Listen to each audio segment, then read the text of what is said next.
Hey, it's Empire, Geoboxing Empire, Backs for Boxing. Now, man, 3 division world champion, 130, 135, and 140 world champion, Gervonta Tank Davis, man, fights Rolando Romero, man. And, man, it was a wild fight. Romero came out hyper aggressive, man. The guy was chasing Gervonta Tank Davis. I thought he was doing pretty good in the beginning of the fight, man, throwing jabs, keeping Gervonta Tank Davis a straight right distance away from him, using his height and reach really well. And he basically controlled the first 2 rounds with his jab and power shots. And he was getting rough every time they got inside. You know, he really made it a point to show that his size was a problem for Tank. And he not only used it for his advantage on the outside, but even on the inside, right? To the point where it was almost like wrestling. And there's times where the ref had to warn. The fight got extremely competitive after round 3. And it was back and forth round 4 and 5. But it was more the same. Rolando Romero using his height and reach, trying to control the distance on Tank Davis. It was wild stuff, man. After round 3, when he started getting hit with that power straight left, Rolando Romero basically stopped throwing his jab, and it became power shots, man. Both the fighters just start looking for that one clean power shot.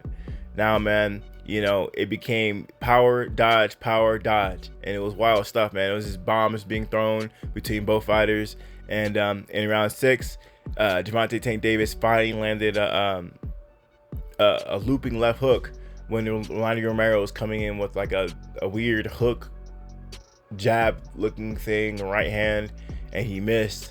Gervonta Tank Davis pivoted and then threw a overhand left, hit Rolando Romero, and the guy flew into the ropes, man. It was crazy, man. The ropes kept him up. He almost flew through the ropes, but he basically caught himself on the ropes and hit the ground really hard. Now, that being said, man, Rolando Romero got up and he was, he was dazed. He was confused. The ref told him to stand up, and when he was standing up, he was counting to 10, and he was standing up, and he was off balance. He almost looked like he was gonna fall. Ref told him to go left. He told him to go right, and Rolando Romero was doing it, but very slowly to make sure he was still coordinated while he was doing it. But the ref was telling him instructions, and it was like a delay on Rolando Romero actually doing it, and the refs basically said, "Nah, man, this is not working." So he basically waved the fight off. And that was that, man. Gervonta Tank Davis stops Rolando Romero in round 6, which was a big deal, man. Now, all that being said, man, the 135 division, man, it's a stacked division. Rolando Romero definitely showed he has talent, but he was just too anxious. Came forward too linear and straight, and throw an overhand left, and that's exactly what put Rolando Romero to sleep. Now, that being said, man, I really like Gervonta Tank Davis. Every time he fights on a pay-per-view, which his fight was a pay-per-view, the fighters he fights become superstars. Now, that being said, man, or you could at least say stars. Now, that being said, Gervonta Tank Davis already had a pay-per-view with Isaac Cruz, and now he had a pay-per-view with Rolando Romero. That being said, I can only see that fight being made next, Romero versus Isaac Pitbull Cruz, So that's a fight that I'd be really excited to see, to gauge both these fighters to see how good they really are. Now, Isaac Cruz took the power of Gervonta Tank Davis, but can he take the power of Rolando Romero? And can Isaac Cruz take it? Can it go both ways? Can Rolando Romero take the power of Isaac Cruz? So, all that being said, man, the fight was extremely exciting, man. A lot of back and forth. It was a chess match.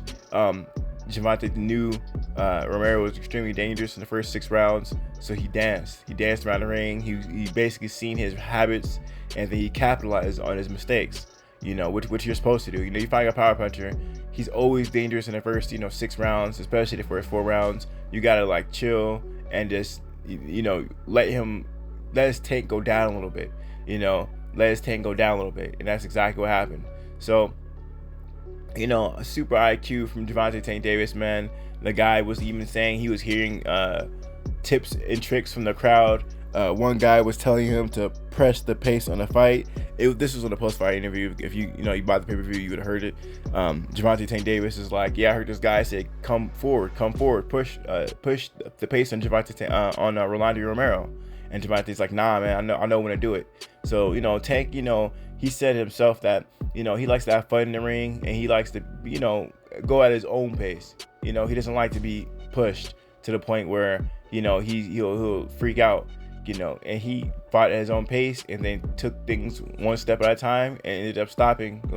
He actually brought the fight, and, you definitely feel the size difference between Gervonta Tank Davis and Rolando Romero. There's a lot of anxiousness between, if Romero could really impose himself and maybe hurt or wobble or even stop Gervonta Tank Davis. Now that didn't happen, but the fascination was there. And, like I said earlier, a lot of time in boxing, everyone will call everyone a bum until that bum fights their favorite fighter.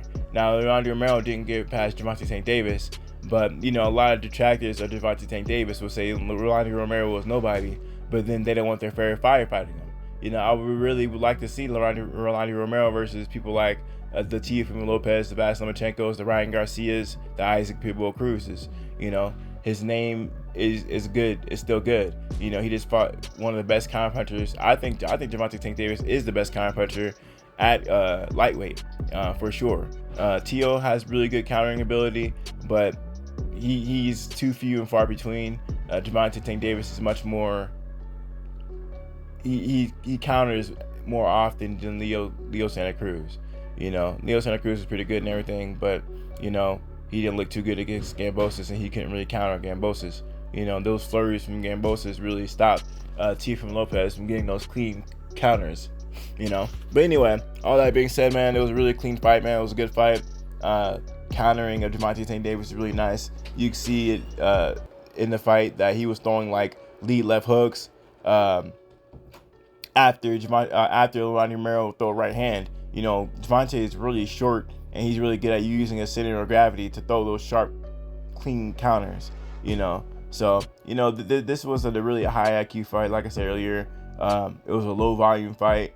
They're just throwing bombs and waiting for each other to make mistakes. It takes a lot of balls to wait for a guy to throw a punch just so you see an opening to get a punch in between his punch. That was what was happening in this fight, and Gervonta Tank Davis proved superior. A lot of people keep talking Tank. That's why they call him Gervonta Tank Davis. So, man, this fight was a good fight, man. We're gonna see, where both their careers go from here, but I don't see this really dropping anyone's stock for sure. They both came out and they both did what they're supposed to do. Gervonta Tank Davis, continues his knockout streak, and Rolando Romero, we'll see who he goes from here. But we've seen him fight at 140 before, so the guy, he can fight in between weight classes if he must. So he'll always have fights on the table. Plus, he's with TMT. So, we're going to see how this whole thing unfolds. Anyway, man, let me know how you guys feel about it, though. Like, comment, subscribe. This is the Empire. Geobasket Empire. Biz. Geobasket Empire. Biz.